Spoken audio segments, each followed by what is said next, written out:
எல்லாருக்கும் வணக்கம். நம்ம இன்றைக்கி இந்த வீடியோவில் பார்க்க போகிறது தட்டைப்பயிறு வடை. அதுக்காக நம்ம 3/4 கப்பு தட்டைப்பயிறு எடுத்து அரை மணி நேரம் ஊற வச்சு ஒரு 4 விசில் போட்டு தண்ணியெல்லாம் வடித்து எடுத்து வச்சுருக்கிறோம். இதை நம்ம நல்லா மசிச்சுக்கலாம்.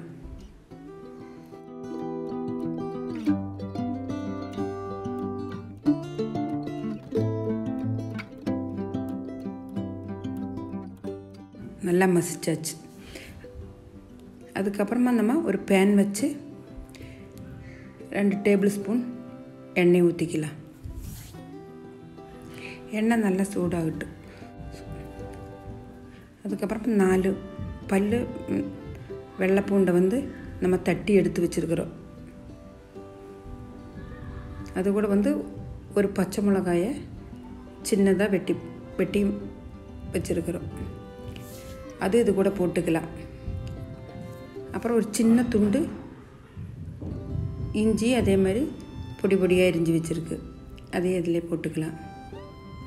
அப்புறம் மீடியம் சைஸு 2 பெரிய வெங்காயத்தை அதுவும் அரிஞ்சு இதே மாதிரி சின்ன சின்னதாக அரிஞ்சு வச்சுருக்கு, அதையும் போட்டுக்கலாம். அப்புறம் ஒரு பிடி 2 கொத்து கருவேப்பிலையை பொடி பொடியாக அரிஞ்சு இது கூட அதையும் மிக்ஸ் பண்ணிக்கலாம். ப்ரௌன் கலர் ஆகும்போது நம்ம 1 டீஸ்பூன் மிளகாத்தூள் போட்டுக்கலாம். அரை டீஸ்பூன் மஞ்சத்தூள்,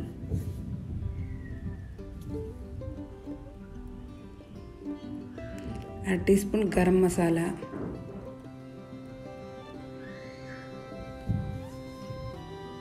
இதையே நல்லா மிக்ஸ் பண்ணிக்கலாம். அப்புறம் இதுக்கு தேவையான இந்த உப்பையும் போட்டுக்கலாம்.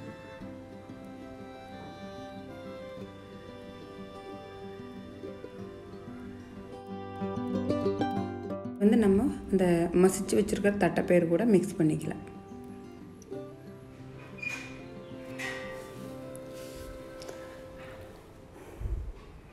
அப்புறம் இதுக்கு தேவையான உப்பையும் போட்டுக்கலாம். ஏன்னா உப்பு கம்மியாக தான், அது வெங்காயத்துக்கு மட்டும்தான் போட்டோம். இதுக்கு தனியாக கொஞ்சம் கூடி உப்பு போட்டுக்கலாம். அப்புறம் ஒரு பிடி கொத்தமல்லி தழையை சின்ன சின்னதாக அரிஞ்சு அதையும் நம்ம இது கூட சேர்த்திக்கலாம். சேர்த்து நல்லா மிக்ஸ் பண்ணிக்கலாம்.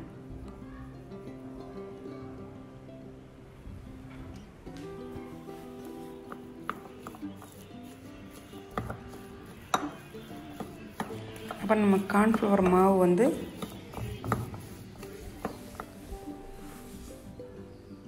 ஒரு 1 டேபிள் ஸ்பூன் கார்ன்ஃப்ளவர் மாவு இது கூட சேர்த்திக்கலாம்.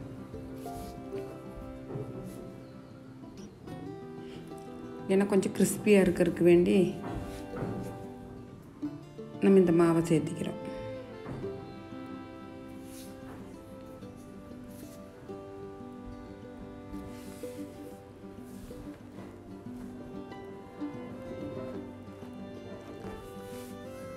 நம்ம இது தண்ணியெல்லாம் எதுவுமே சேர்த்தவே இல்லை, இதில் இருக்கிற தண்ணியே தான்.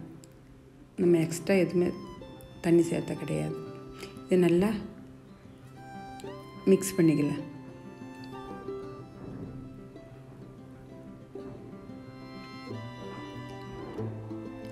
நல்லா மிக்ஸ் ஆயிடுச்சு. நம்ம இதையே உருண்டை பிடிச்சிக்கலாம்.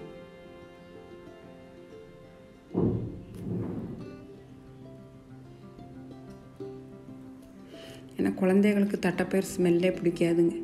அதனால இந்த மாதிரி பண்ணும்போது அவங்களுக்கு வேறு டேஸ்ட்டாக தெரியும். இதே முளைக்கட்டின பயிறு, பாசிப்பருப்பு பயிறு, இந்த மாதிரி எதில் வேணாலும் இப்படி பண்ணிக்கலாம் நம்ம டிஃப்ரெண்ட்டாக. இது நல்லா தண்ணியோ லைட்டாக கையில் தொட்டுட்டு இந்த மாதிரி தட்டி எடுத்து வச்சுக்கலாம்.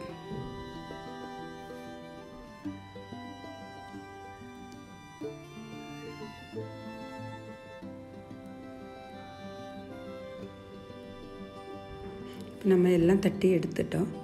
இனி நம்ம ஏற்கனவே வச்ச அதே பேன் வச்சு தவா வச்சு ஒரு டேபிள் ஸ்பூன் எண்ணெய் ஊற்றிக்கலாம். ஏன்னா நம்ம எண்ணெயில் போட்டு எடுக்கிறது இல்லை, சும்மா எண்ணெய் தடவி தான் அது மேலே வச்சு இப்படியே வறுத்து எடுத்துடுறோம். ஏன்னா ஆல்ரெடி இது குக்கானது தான், அதனால் சீக்கிரமாகவே இது முறிஞ்சு கிடச்சிடும்.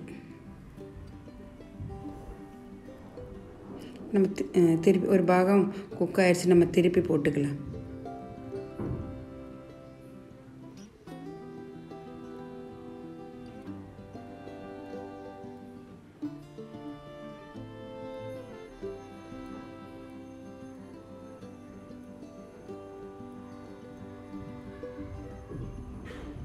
அதுக்கப்புறம் இது மேலேயே நீ ஒரு 1/4 டீஸ்பூன் எண்ணெயும் கூட இப்படியே ஊற்றிக்கலாம்.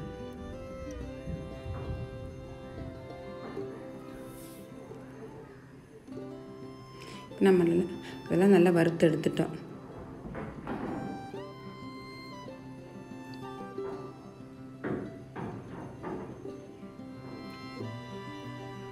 சாப்பிட்றதுக்கு நல்லா இருக்குது. சூடாக பண்ணணுன்னா சாப்பிட்டோன்னா நல்லா இருந்தது. நீங்களும் இதே மாதிரி வீட்டில் செஞ்சு பாருங்கள். கண்டிப்பாக உங்கள் குழந்தைகளுக்கு பிடிக்கும். ஏன்னா எங்கள் வீட்டில் நாங்கள் செஞ்சு பார்த்துட்டு தான் இதே உங்களுக்கு இந்த வீடியோவே போடுறேன்.